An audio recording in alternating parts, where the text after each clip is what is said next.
Hello guys, अस्सलाम वालेकुम। उम्मीद करता हूँ आप सब खैरियत से होंगे। दोस्तों, आज की हमारी वीडियो का मौजू एक सच्ची कहानी पर है। क्या हो अगर आप रात के वक्त अपने दोस्तों के साथ सफ़र कर रहे हों और अचानक आपके सारे दोस्त मर जाएं। वीडियो को ज़्यादा बड़ा ना करते हुए इस कहानी को शुरू से शुरू करते हैं।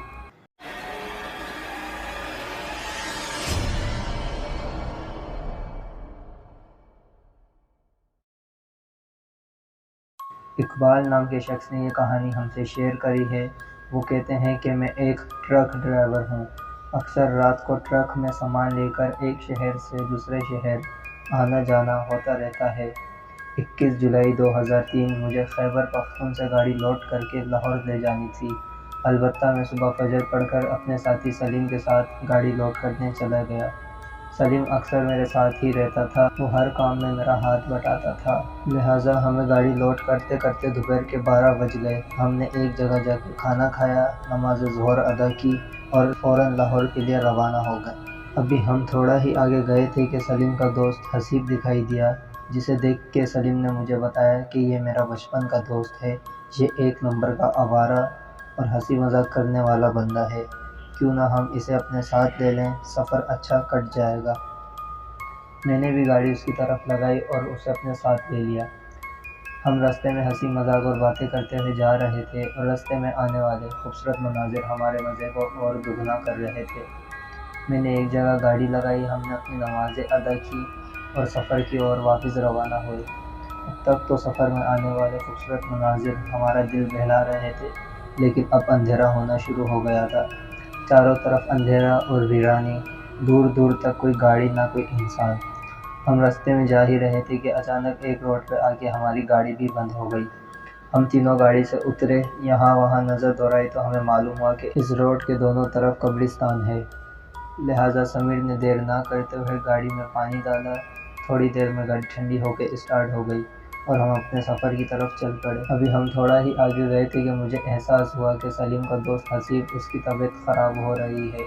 यूँ लगता था कि जैसे उसे सांस लेने में मसला हो रहा है। मैंने फ़ौरन सलीम को इशारा करते हुए कहा कि हसीब को देखो, उसे क्या हो रहा है। सलीम ने मुझसे कहा कि गाड़ी थोड़ा साइड पर रोको, शायद इसे गर्मी दिमाग पे लग गई है। मैंने गाड़ी रोकी, इसे पानी वगैरह पिलाया और कहा कि तुम थोड़ी खुली हवा खा लो, लेकिन उसकी तबीयत सुधरने का नाम ही नहीं ले रही थी। वो वक्त के साथ साथ खींच खींच के सांस ले रहा था। यूँ लगता था जैसे उसका सांस रुक रहा है। मैंने सलीम से कहा कि तुम थोड़ी देर हसीब के पास रुको, मैं पैदल कहीं जाके देखता हूँ, कहीं से मदद मिल जाए। अभी मैं यही बातें कर रहा था कि हसीब ने एक ज़ोरदार हिचकी ली और ज़मीन पर जा गिरा। हमें यूँ लगा जैसे वो बेहोश हो गया है। हम उसकी तरफ भागे, उसे उठाया तो पता चला कि उसके तो सांसें भी नहीं चल रही। उसकी नब्ज़ चेक करने में पता चला इसकी धड़कनें बंद हैं। जी हाँ, वो मर चुका था। हम दोनों को गहरा सदमा पहुंचा। हम दोनों सोच में गुम हो गए कि अचानक ये हुआ क्या है, और जिस हिसाब से वो गिर के मरा था, उसकी लाश हमें ही देख रही थी। रात की अंधेरी और वीरानापन अलग और वो उसकी लाश का मंजर अलग। हम दोनों डर चुके थे। मैंने सलीम से कहा कि तुम थोड़ी देर इसकी लाश के पास रुको, मैं देखता हूँ कहीं मदद मिले। भला हम इस लाश को लेकर अब कहाँ जाएंगे। सलीम ने डरते हुए कहा कि मैं यहाँ कैसे रुकूंगा, मुझे खुद डर लग रहा है।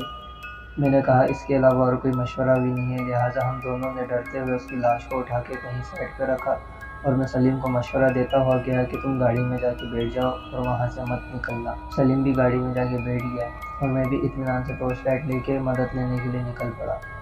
दूर दूर तक जाने पे इंसान की कोई ज़ात न मिली, वीरानापन और अंधेरा ही था।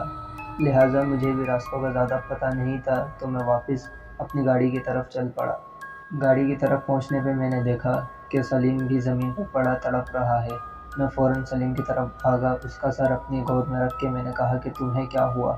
सलीम ने कांपती हुई आवाज़ में कहा कि ये लाश मुझे मार रही है, इस लाश ने मेरा गला दबाया है। मैंने कहा कि सलीम, भला एक लाश कैसे तुम्हें मार सकती है। मगर उसके यही अल्फाज से देखो देखो ये लाश फिर उड़ गई है, देखो ये फिर मेरा गला दबा रही है। ये कहते हुए सलीम ने अचानक अपने बाल नोचना शुरू किए और उसकी नाक और आंखों से खून बहने लगा।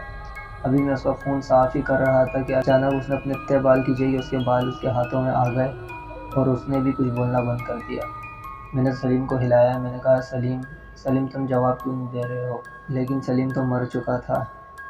میرے کو یقین نہیں آ رہا تھا کہ آدھی رات کے وقت میں دو لاشوں کے درمیان دکھ اور ڈر کی وجہ سے رو رہا ہوں۔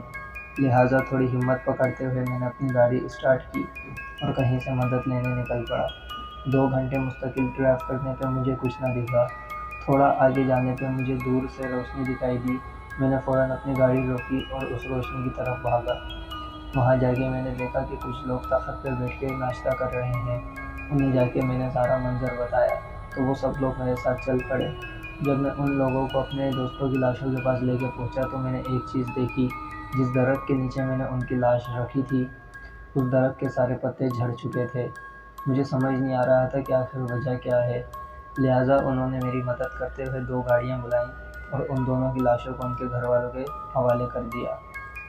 لاشوں کی تحقیق کرنے کے بعد پتہ چلا کہ حسیب کا دل بند ہونے کی وجہ سے اس کی موت ہو گئی تھی۔ ڈاکٹروں نے بتایا کہ یوں لگتا ہے کہ جیسے اس کا دل کسی نے پکڑ کے زبردستی بند کیا ہو، اور سلیم نے کچھ اتنا بھیانک دیکھا تھا کہ اس کے دماغ کی نسیں پھٹ گئیں۔ اس واقعے کے بعد زندگی میں کبھی اس روڈ سے نہیں گیا۔ میں بس ہمیشہ اللہ سے یہ دعا کرتا ہوں کہ اللہ کبھی بھی کسی کو ایسا منظر نہ دکھائے۔